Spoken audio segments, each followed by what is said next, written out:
Yuji Itadori and his powers, or lack thereof, is perhaps Jujutsu Kaisen's biggest mystery to date, and JJK has done nothing but tease and tease and tease about Yuji's heritage and his incoming powers, and even now, Sukuna and him throw hands, we still don't know or have full confirmation about Yuji's powers or even his heritage. So, in this video, I wanted to cover the times where Yuji's heritage and his powers have been hinted at and teased at and poked and prodded at, and why JJK has been absolutely genius in making us wait this long to reveal whatever it is that he's been cooking up in that absolute kitchen of his. And as we all know, Sukuna is someone who has inhabited Yuji's body for a long time. And before even Yuji and Sukuna had even met and were sharing a body, Yuji had incredible physical strength even before learning of cursed energy. What happened in chapter 1 of the manga from the earliest form of foreshadow of Yuji showcasing just how ridiculously physically strong he already was, with him jumping to the 4th floor of a high school and then breaking an Olympic record for the shot put, which is truly incredible. But this was just the first hint of JJK's cheeky little subversion and somewhat genius writing here, because a few chapters later, JJK let us know just how different the series was actually going to be from all the rest of Shonen here. And I'm sure as a Shonen reader, you're probably familiar with the inner demon trope, and that's happened across the genre. And the two main examples that I can give to you is Naruto and Bleach. And both of those protagonists, both within those series, they both have their inner demons. Naruto having the nine-tailed fox, the Kyuubi, and Ichigo having Hollow Ichigo. And both of them ended up forming a relationship with their inner demons to become somewhat wholesome and beneficial for Ichigo and Naruto.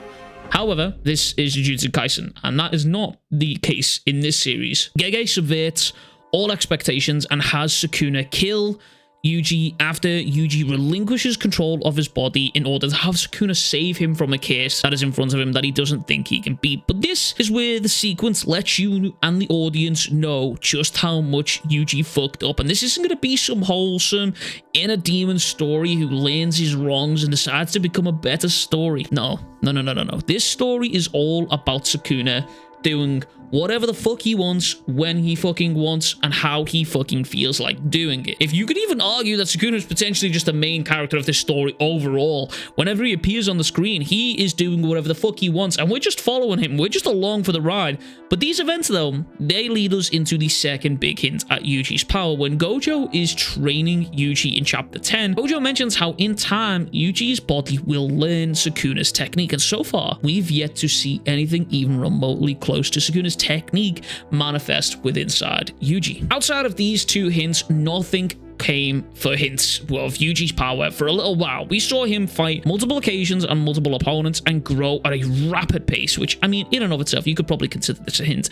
Even learning to hit a Black Flash, his mentor, his brother Todo, teaching him, and then also having a makeshift attack of his own called Divergent Fist, which allowed Yuji's cursed energy to hit an opponent after his fist connected with something, which was originally an accident, but later became extremely useful for him, and he learned how to control it. Well, this is where we fast forward to Shibuya. Yuji and Todo fight in full force against Mahito, a fight that quite simply, in my eyes, is fucking unreal in manga standards, and now, as we are progressing, as at the time that I was recording, in anime standards. And my personal preferences aside here, this is Yuji's biggest fight in the series so far, a fight that truly pushed him to the brink and then pushed him past it. And it was that pushing that took away Yuji and took him to the next level. And you'll often hear people refer to Yuji in two ways: pre-Shibuya Yuji and then post-Shibuya Yuji.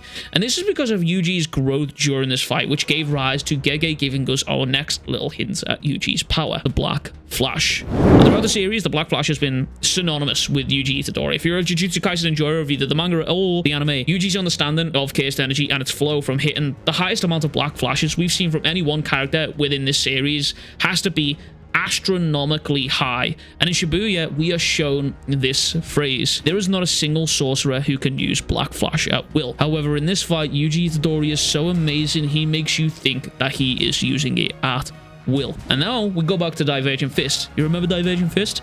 Yeah, that also becomes something Yuji controls and uses during this very same fight that allows Yuji's opening and for him to hit these Black Flashes with a little help from Todo on the side. But this event right here, this sparked off the events of Yuji possibly using Divergent Black Flash, which is something the fanbase and myself hung on to for a long time. It felt like it would have been the most relevant power-up for Yuji to be a strong motherfucker, punch-kick type of fighter, to then have an accidental chaos technique or chaos energy manipulation form into his original use of this, and then have the Black Flash, something that has become synonymous for him, and have him being able to use that at will. Fast forward a long time away. We're now deep into the Culling Games, and the next hint of Yuji's power comes deep in chapter 214 with Yuji fighting Sukuna, at which point Sukuna questions just what is Yuji's strength, which as an audience makes us all wonder, if Sukuna was painted as the original source of Yuji's power,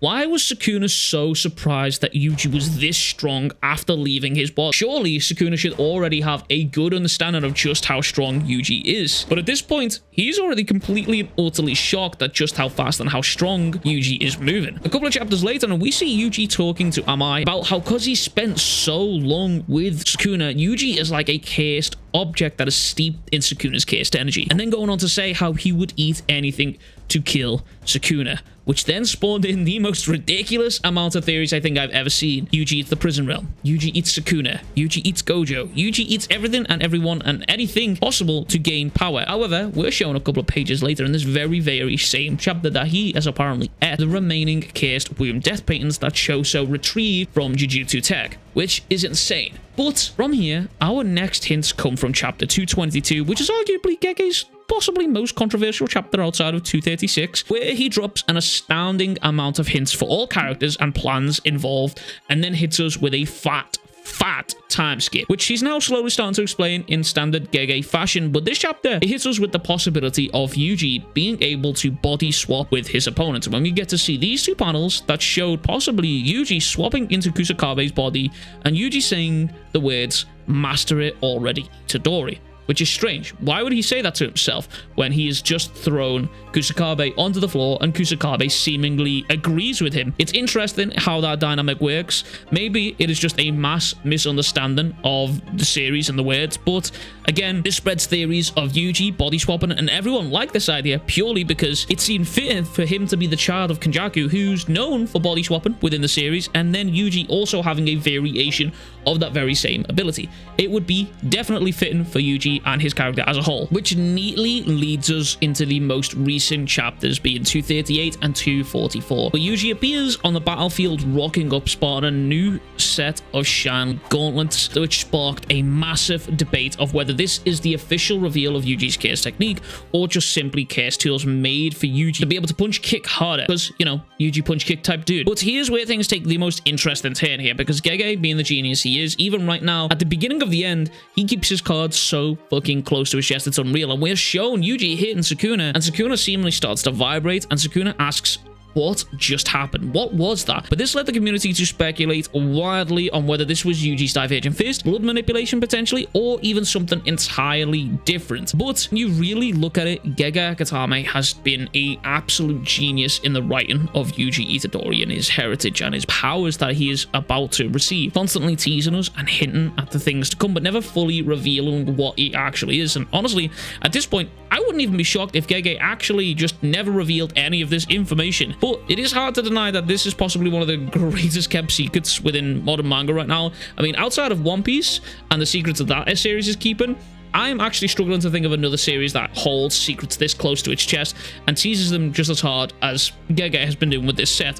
Almost every week when a chapter drops with Yuji being involved in it, it is trending on Twitter because there are discussions that draws the eyes from everywhere trying to find out who Yuji is, what he's about, and what kind of power he has. And I just know that when the reveal eventually hits, Gege is going to hit us with something absolutely phenomenal. And it's that kind of pressure, it's that kind of genius, it's that kind of desire for us to all want to know more that has kept everyone coming back. This Yuji Itadori character is just so underrated, the underdog in every time. No one believes in him, but they all know something big is coming, and that is why people keep coming back every single time. Anyway, that is everything from me. I hope you all enjoyed this video. If you did, please consider subscribing. We're trying to hit 30,000 subscribers before the year ends. And as always, I will catch you guys all in the next one. Much love. Big fucking kisses. Peace.